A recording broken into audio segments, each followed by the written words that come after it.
Good afternoon, traders. This is Christian from Tribeca Trade Group, and it is Monday, September 30th. So last day of the quarter, didn't really see any major volatility. Sometimes we do see that, a little bit of, big imbalance at the end of the day. If it was probably paired off, but we didn't really see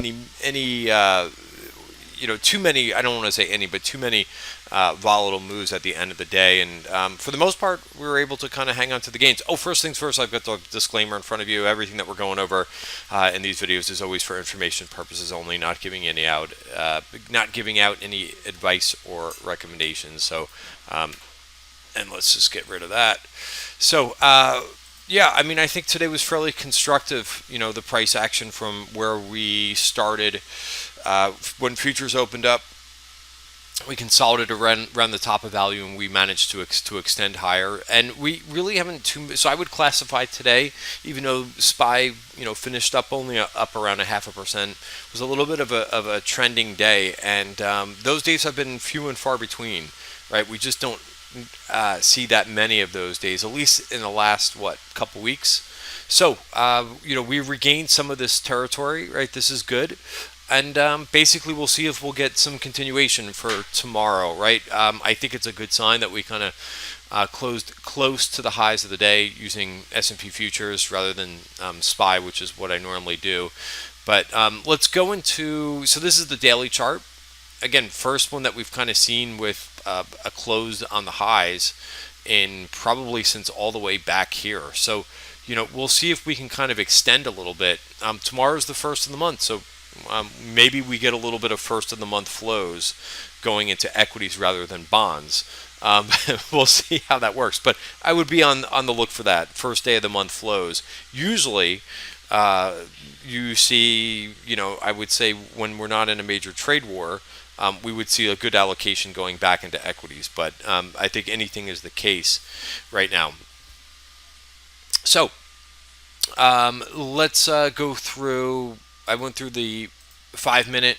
So here's where it's going to get interesting, right? We started the week in value.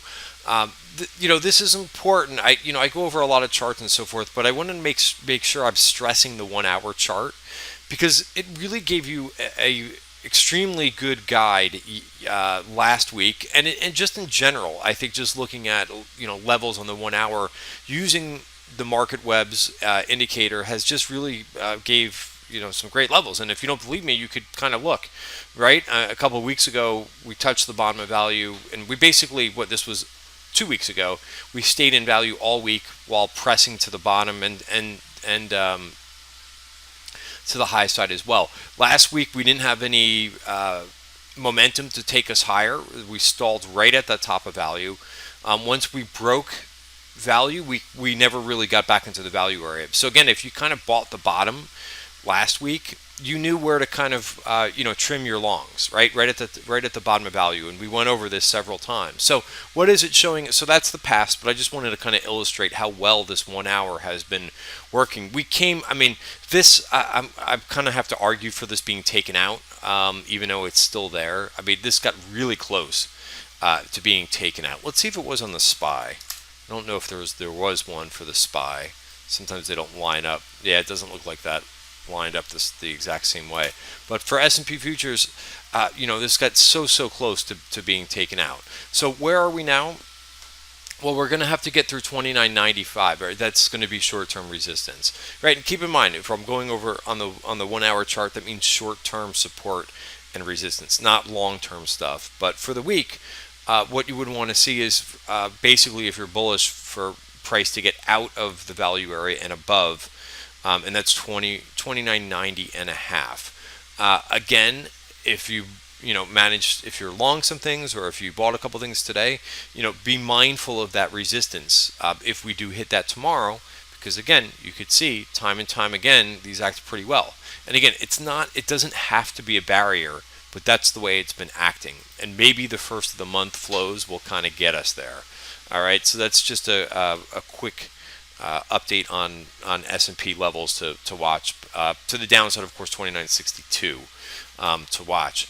Let's go just to talk about a couple of the other indices. Qs, you can see how this is shaping up. or NQ. I don't know. There's some crazy print in the Qs there after hours, but you could probably draw a trend line right in here as well. That actually looks pretty decent. It's kind of a rough. Maybe bring this in maybe a little bit more. I'll touch this up later, but Nasdaq, which underperformed last week. Let me just draw this in here, and we'll leave that at 1. Yeah, so we're trying to get out of this little short-term trend. Really, again, is the top of value in Nasdaq futures, which is 78.25, or if you want a level in the Qs, that's right around 190. Wait for a thinker swim to adjust, but 190.80. And then finally, small caps, they kind of gave back some of those gains. They were having a nice day. I don't know if this is rallying here with some of the other indices. No, it doesn't look like it, but had kind of a grinding day. To be determined. I think, you could see that we really didn't reverse too much in here in small caps, even though they did just barely finish positive. They were lower for a portion of today's session. So again, IWM just continues to be that trouble spot to make sure that this thing doesn't break down. It's been choppy all year long, so the fact that it's underperforming, I don't think is anything new. But we just really don't want to see that thing break down. Looks like bottom of value. We're going to be starting the month right at bottom of value, so that'll be an interesting tell for tomorrow. All right, so kind of main market message. Again, nice to have a trending day. If we go into, I'll kind of give you my full market message here, but once we look at today's performers, interesting software. Everybody really started to get very bearish. Software outperformed. Still, could see a further breakdown. I don't think it's out of the woods yet, but it's just funny. The other thing is just kind of talk about like what takes place on Twitter on a daily basis. Really, a lot of people bearish, thinking that we're going to roll over. I kept seeing people post, "Hey, I don't know how the S&P is holding up so well when I see so many breakdowns." Well, I think part of the problem is people are looking at breakdowns all in the same groups of stocks, right? I mean, it is what it is, right? I mean, FANG stocks, more growth stocks, consumer discretionary technology. Those are the ones that retail traders like to trade. But and I spent a lot of time, kind of going over this in the member video. But you kind of have to look at some other areas, right? That's not just what makes up the S&P. It's not just tech and consumer discretionary. They are big weights, but we actually went through every sector. Like, so for example, the home builders. I mean, they're trending beautifully. That's not really defensive. And what's been going on in this group, it looks very healthy. KBH is probably a great day to take targets in this one, but look at this thing break out. So it's almost as if like I don't like people. Some traders have tunnel vision, and I get it. Like if those are the only stocks that you're looking at or trading, you probably are wondering why the S&P is holding up so well. But if you look around and look at, and again, a lot of it is defensive, very defensive areas of the market. I've talked about this ETF, which is minimum volatility, right? I mean, this thing also looks pretty healthy. I mean, I'm not showing a negative divergence here. I think we just have to wait, but it looks like it might want to break out to new highs, right? And it's just people, funds are sitting in more defensive areas, and it's kind of logical, right? So I know I've talked about this before, but we have a major trade war going on. We're probably not going to see a rotation into really high growth stuff, higher beta names, unless they make more progress in the trade war talks. It's just, it's to me, it's very logical, right? I just don't think that funds really want the exposure of those areas, and there's other factors at play as well. But I think the trade war is probably on the top of the list. So what else outperformed? Besides the home builders, we also saw materials. Healthcare did okay. It actually gave back some of the profits. Biotech still a little bit troubled. Medical devices, good to see that group come back a little bit. healthcare is one of those areas. Now there are stocks like healthcare and biotech that are looking like they are, breaking down. Not the best sign when biotech can't rally on a day with, nice market breadth.